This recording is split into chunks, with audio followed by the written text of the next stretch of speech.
gonna upload, or I'm gonna record this at night, and then I'll upload it in the morning.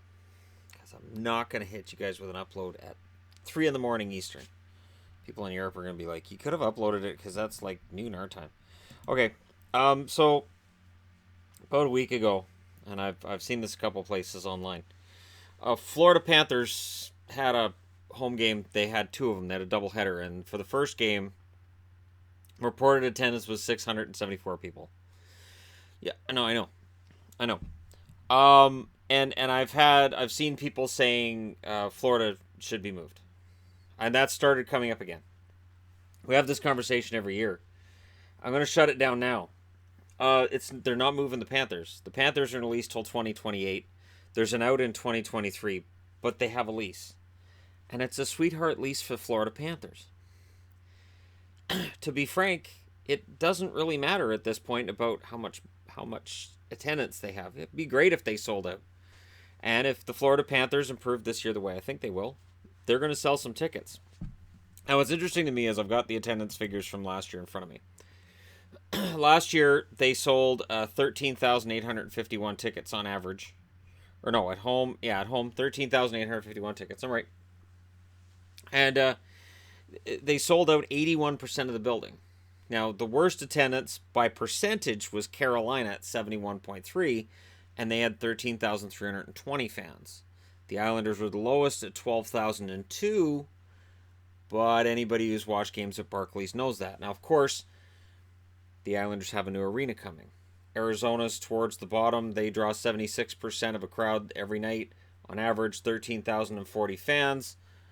Arizona's in the process of looking for an arena. And again, fans will say, Quebec, Quebec, Quebec. The NHL wants that team to stay in the state of Arizona. If they can get a good building in Phoenix, they're taking it. They can go anywhere in that area. They'll take it. And I get it. You know, when I was in Vegas and I realized, wow, Vegas is a lot closer to Phoenix than I realized. Yeah, it would make total sense geographically to have those two in the same division for one, which is why my whole Arizona would move to the Central thing does not work. When Seattle comes in, I don't know what they're going to do. I mean, Arizona moving would seem like the natural decision, but since they're only 4 hours drive away from each other, I don't know. The Vegas Arizona, if you can get a feud going between those two teams, and they're within driving distance of each other, you really got something there. And Arizona's a young up and coming team. Now, the other thing that stands out for me is this. Now you got Carolina drawing 71%, Florida drawing 81%, Arizona 76, and the Islanders 75. And it's really easy to look at this and say, oh well, you know, these teams just suck. Yeah. And that's kind of been my point too. How long has it been since any of these teams won a Stanley Cup? Well, let's see. The Islanders, it was 83. Arizona, it was no. Florida's a no. Carolina, it was 06. How long has it been since Carolina was in the playoffs? And again, and I know people are going to say, well, they're bad markets. Well, they don't support hockey. Well, they don't. But I've seen it in other sports where a team's just lousy. And eventually, fans just give up. I look at like the Minnesota North Stars towards the end of their run. You couldn't draw flies. So to anybody who's watching hockey then and doesn't have context, you'd look and go, well, geez, Minnesota doesn't support hockey at all. The first team that had cheerleaders was the Minnesota North Stars. And it was weird.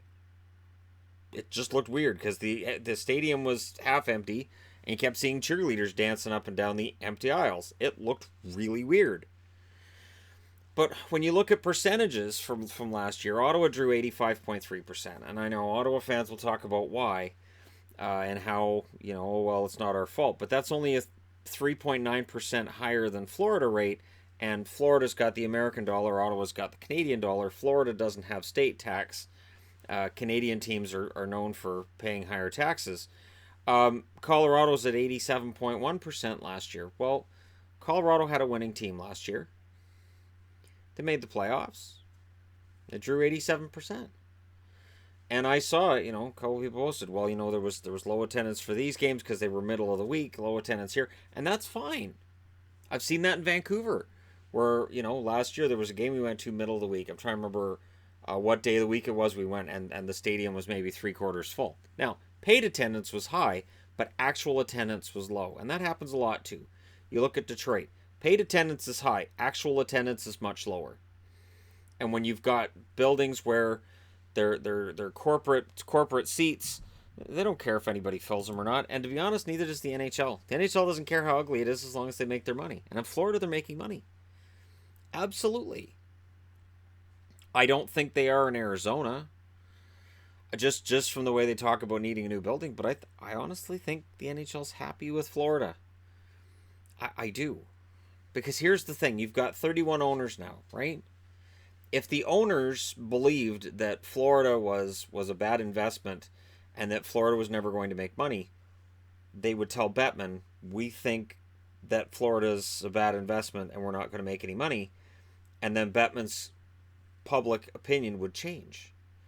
Bettman is not the owner's boss. The owners are Bettman's bosses. So when you hear Bettman talk, he is talking for the other owners in the NHL.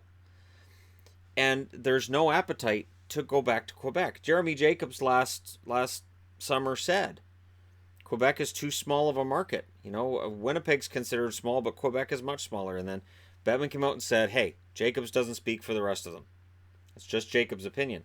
But I don't see anything from any other owners to tell me that Jeremy Jacobs wasn't just telling us the dirty little secret. The NHL doesn't want to go back to Quebec City.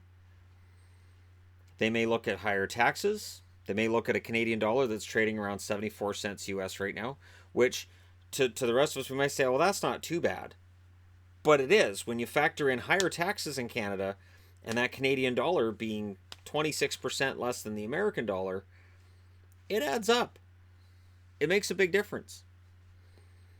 And you know, if you're getting paid in American money or Canadian money, it makes a huge difference. It shows up right away. You know, try to offer any hockey player in the NHL right now a deal that would offer them $10 million Canadian a year, and they'll go, no. Now all NHL contracts are paid in American money. I'm just using that as an example. So there's a reason why the NHL is concerned. And I know Quebec would sell out and there'd be 18,000 fans a night and it would be this huge success story no matter what the team did on the ice. I'm just telling you from the NHL's perspective, Florida isn't considered a weak point. I think the only one that I look at and I say, you know what, the NHL might have considered moving them is the Islanders. But now the Islanders have the deal that will move them closer to friendly confines and probably help them increase their attendance. Moving to Brooklyn was just it's been a bad move, and it's a shame. You know, the building clearly is not made for hockey. It's bad. The sight lines don't work, and just the way that the whole arena looks when you watch it on TV, it just doesn't look right. I think sometimes fans get so centered around this idea of where the attendance is at and that being the end all be all. It's not. And I'll use Quebec as the example. When Quebec moved to Denver, they weren't losing money. They had solid attendance. Season tickets were very well sold. Everything was fine. Marcel Aubé sold the team and it got moved to Denver because he knew he was going to lose money. He knew where the economy was headed. And before he started losing a ton of money, he sold off the team. The Hartford Whalers moved because their arena was in a really bad spot. The attendance was not where it should have been either by NHL standards, but the arena itself didn't work, and there wasn't an appetite for a new arena. And sometimes it's an owner saying, I don't think we can survive here. Sometimes it's a city saying, geez, we'd love to help you out, but we don't have the money in the coffers to be throwing at a hockey team right now and building an arena for them. And I've talked about that before. And that's why a team that I look at and I say, geez, I hope they don't move, is Calgary. Because again, until that new arena gets built, and I do think it will, but until that new arena gets built, the NHL has thrown up the warning flag of, hey, if we don't get a new arena, we could move the team. And they haven't come out and said it, but, you know, Brian Burke, who's now working for Sportsnet, kind of threw that out there. There have been others that have kind of, and they retract it right away. Right away they go, oh, we can't say this out loud. But again, if the city's working against them, in their eyes, the city's working against them because they won't help them build a new arena where they want it and in the way they want it, that's when the NHL steps in and says we're going to move. Not when Florida draws 600 fans for a game. And I know it looks bad. Oh, I know it looks bad. And all I can think when I see pictures of that is, why am I not in Sunrise that week? That would have been great. I could have, for $5, I could have gone in, sat anywhere I wanted, and I could have watched a preseason game for the Florida Panthers.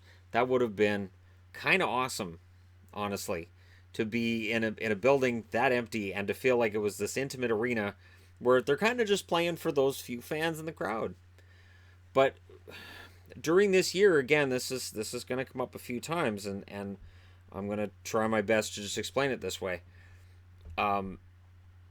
We get caught up as fans in where we want teams to be, and the sad truth is that NHL ownership doesn't want to just cater to what the fans want.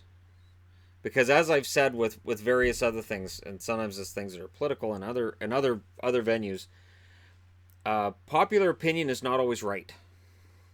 So just because a majority of people will say, oh yeah, Quebec's fantastic, it doesn't necessarily mean that owners are 100% wrong in saying we're going to wait until it's absolutely perfect before we go back there.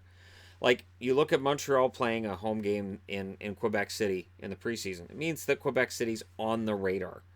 There is a knowledge within the NHL, but I think the way that Quebec will eventually get a team is the same way the Jets got a team. I think it's going to be a team, and I don't know who, but somebody at some point is going to be completely SOL, and the only solution is going to be, okay, now we have to put the team somewhere.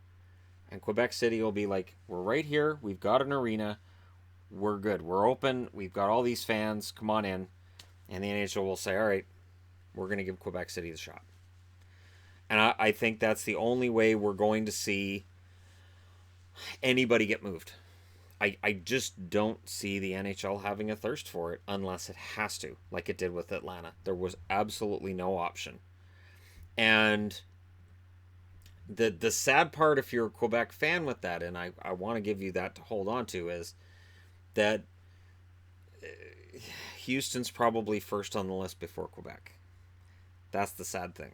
It might take two franchises going through something like that for Quebec City to get a team. Unless the NHL is going to expand past 32 teams. Which I would imagine after Seattle gets announced, probably in December, we'll start hearing more about other teams, or we'll hear Bettman saying 32 is fine, we're going to stop. And if Bettman says we're going to stop, it means the owners have told him we're stopping at 32, and that's the end of it. But let me know your thoughts, as always, in the comment section below. Don't forget to hit like and subscribe if you're browsing your way through. You just happened upon this video. Thank you guys so much for watching, as always. I'll talk to you again soon.